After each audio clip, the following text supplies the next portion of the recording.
Hello মামা। হ্যাঁ ভাগ্নে বল। মামা একটা খারাপ খবর আছে। কি হয়েছে কি রে? ওই যে মেয়েটাকে নিয়ে পালিয়ে যাওনি মামিকে, ওই মামির স্বামী এসে পার্টি অফিসে। व्हाट কি বলছিস কি তুই এসব?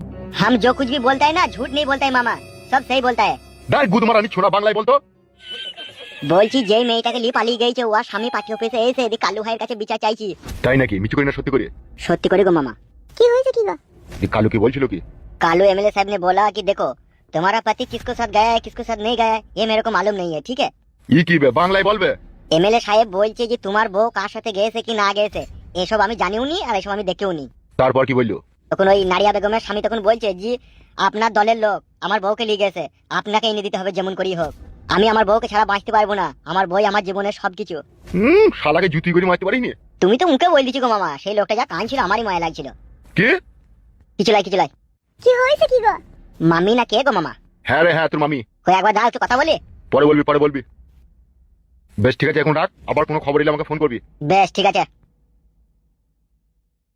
আমি শুনেছি গাঁড়ের গন্ধ তো ভূত পালাই। ই তো গাঁড়ের গন্ধ তো ভূত দৌড়ি চলে আইছি। কি হয়েছে কি বলবে তো নাকি? তোমার স্বামী খুঁজতে এসেছে।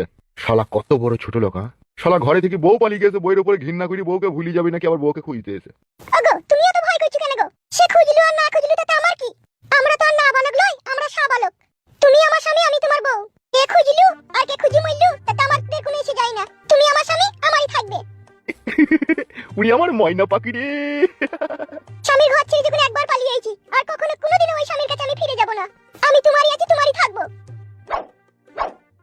ওরে আমার জান পাখি রে। কখনো কোনোদিনও আমি তোমায় ছেড়ে যাব না মরুভূমি। আমি তোমার কাছে এইভাবেই সারা জীবন তোমার বুকে মাথা রেখে থাকবো। ওরে আমার চুলুবুলু পাখি রে। যতই আমার স্বামী খুঁজুক তাও আমি যাব না। ও আমার ডিম পাড়া গাবিন মুরগি গো, জান আমার। তোমাকে আমি খুব ভালোবাসি। ওরে আমার খাট ভাঙার যন্ত্র রে। আমি তোমার ছেলের মা হয়ে তোমার কাছেই সারা জীবন থাকবো। ওরে আমার নারিয়া বেগম অন্ধকারের হেরিকল রে। কোথাও যাব না তোমাকে ছেড়ে। যেতে হবে না জান আমার, তুমি আমার বুকে মাথা রেখে এইভাবেই সারা জীবন থাকো।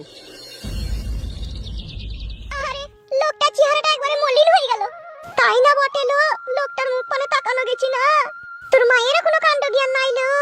আমরা এখন কি করব বলেন কাকিমা? আমরা কি চাইছি যে বাবাকে ছেড়ে মা পালাক? এখন চলে গেছে তার কি করার আছে বলো? ছি ছি ছি ছি ছি, এগুলো কি মানা যায় লো? জামাইয়ের শাশুড়ি হয়ে গেলি তুই কি করে পালিয়ে গেলি লো? বয়স্ক বুড়ো স্বামীর কথা একবারও ভাবলেন না তোর মা? আরে ও যদি আজকে আমার কথা ভাবতো, আজকে আমার কপালে এই দুর্দশা হইতো বলো? এমন একটা বুড়ো বয়সে কাজ করলো, এই কাজের কোনো ওষুধ নাই। এবার আমি কি করবো? আমার এই বাকি জীবনটা আমি কিভাবে কাটাবো বলো দেখিনি? নীলকান্ত ভাই, আমি বলি কি সে যখন তোমার কথা চিন্তা ভাবনা করেনি পরের সাথে পালিয়ে গেছে, তুমিও একটা বিয়ে করলাও। এখন এই বুড়ো বয়সে কে আমাকে মেয়ে দিবে? নীলকান্ত তো ঠিকই বলছে, এই বুড়ো বয়সে ওকে কে মেয়ে দিবে? আর এখনকার মেয়েদের যা মানের কটকটানি, ওকে এই বয়সে শরবতের মতো গুলিয়ে খেয়ে নেবে। তা পারবে না গো, তা পারবে না। সেই দিক দিয়ে আমি একটু পাওয়ারফুল লোক আছি। এমনিতেই আমি মাঝে মধ্যে জড়িবুটি ওষুধ খাই। জড়িবুটি ওষুধ যখন খাও তাহলে বিয়ে করলাও? সেটা আমাদের জামাই বাবাজি দেখবে। ওর বাড়ি থেকে আমার বউ পালিয়ে গেছে, ওই দেখে শুনে আমার বিয়ে দিয়ে দিবে। আমি তোমার লেগে মেয়ে কথা পাবো আমি? কোথা পাবা মানে? তুমি খুঁজে লিয়ে আনবা।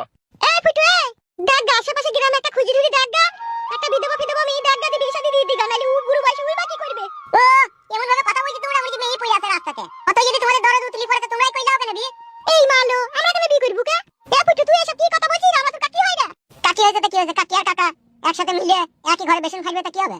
কে লাঠি ছেলে তোর মুখে মারবে ঝাটার বাড়ি। ছি ছি ছি, মানুষকে ভালো কথা বলতে আসাও দোষ। এ চলো চাপাইছো, সে কথাতে বলে ঘর কেন কাটতে ইরা এই যায়। এটা এরকমই হবে চাপাইছো। তাই না বটে লো, চাপালি আয়।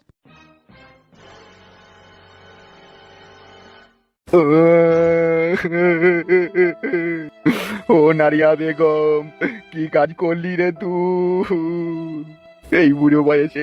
এখন আমার কি হবে রে নারিয়া বেগম আমার? ও আব্বা তুমি ছাপার মতো এরকম কাঁদছো কেন গো? তুমি তো এমএলএর কাছে গিয়েছিলে, তাকে তো বলেছো তারা ঠিক একটা ব্যবস্থা করবে। ওরা কিছু ব্যবস্থা করতে পারবে না, ওরা যা বলার বলে দিয়েছে। ওরা বলিস আমরা এই দায়িত্বতে নাই। ছি বড় ভালো লাগে রে এইসব। কি বলে জামাই তুমি? অত খবিচিদা লোক কেন গো শ্বশুর আব্বা তুমি? বউ পালিয়ে গেছে তার জন্য এত কেন হাই পৌঁছতে না, তার জন্য এত কেন কান্না কান্নি? ধৈর্য রাখো। যদি সে তোমার হককে থেকে থাকে তাহলে ঠিক তুমি তাকে পাবা। অত অধৈর্য হয়েও না আব্বা। তোমার বড়ার বাল এই চিরবিরিনিতে আমার বড়ার বাল মাথা খারাপ হয়ে গেছে। তাই নাকি? তাহলে পালাবো তোর বাড়ি থেকে? বুঝাও গো বউ তোমার আব্বাকে, বউ পাগলা হয়ে গেছে, মাথা খারাপ হয়ে গেছে তোমার আব্বা। খান কি ছেড়ি জামাই, তোরাই আমার মাথা খারাপ করে দিলিবে। মানা করো বউ তোমার আব্বাকে। ও আব্বা তুমি এত মাথা খারাপ করছো কেন গো? চুপ করে একটু শান্তি করে বসো কেন? মাথা আমার আগুনের মতো গরম হয়ে গেছে তোর মায়ের লেগে। তোর মা আমাকে ছেড়ে পালিয়ে গেছে বলে। পালিয়ে গেছে তো তোমার জন্যই, হে তোমার দোষেই পালিয়ে গেছে। আবার বাড়া তুমি বড় বড় কথা মারাইছো। কি আমার দোষে পালিয়ে গেছে? ওই তো এমএলএ কালু সাহেব কি বলছিল যে আপনার হেতিরে কাজ হয় না বলি বউ পালিয়ে গেছে। ও বাল জানে হেতেরে কাজ হয় কি না হয়। ও শালাকে একবার ইনি দেখা আমার ঘরে, যা কাজ হয় কি না হয় আমি দেখাচ্ছি। হেতিরে কাজ হয় তোমার তাহলে? ফালতু বকু না জামাই, তুমি যা জানো না তাহলে বকু না। আমার মন বলছে তুমি আমার শাশুড়িকে আইজু মাইজু করে ভরে দিলা বলে সে পালিয়ে যায়।